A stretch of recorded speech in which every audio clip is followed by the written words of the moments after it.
Hi guys! Welcome to another vlog. Sorry if nagbo-voice over ako ngayon kasi yung mga past vlogs ko is hindi talaga ako nagsasalita habang nagvi-video. Parang ang random lang ng video.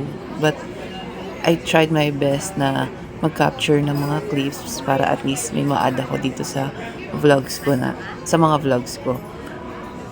In this video, it's just a random dinner kasama yung mga siblings ko, pamangkin, yung partner ng kuya ko, and kasama din yung anak niya and yung friends niya sa choir.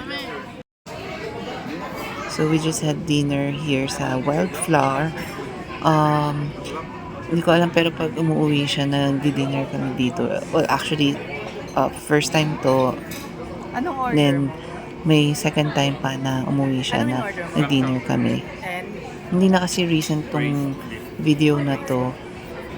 Gusto ko lang siyang i-upload for memories and for keepsakes, ganun. So, ang in-order namin dito is braised beef. I think pumpkin puree yung nasa ilalim ng braised beef and clam chowder. Ako in-order ko yung California burger. Yung anak ko in-order niya is sweet in pasta. Nag-try din ako dito ng kombucha. Ayan. Habang waiting sa order, nagsasayaw lang sila, ganyan. Mag-cousin sila, yan yung daughter ko and yung cousin niya. Yan yung pamangkin ko. And then after dinner, dumiretso na kami dun sa hotel suite nila sa Shangri-La. dance with me. Dance with me. I want to spend my lifetime loving you.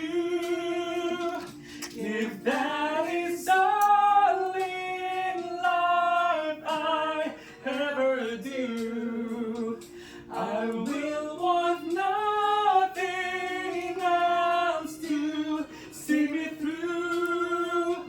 If I can spend my lifetime loving you. That's it guys, nag-quick nightcap lang kami and nagsingalong lang yung kapatid ko, yung kuya ko kasama nung mga co-choir niya.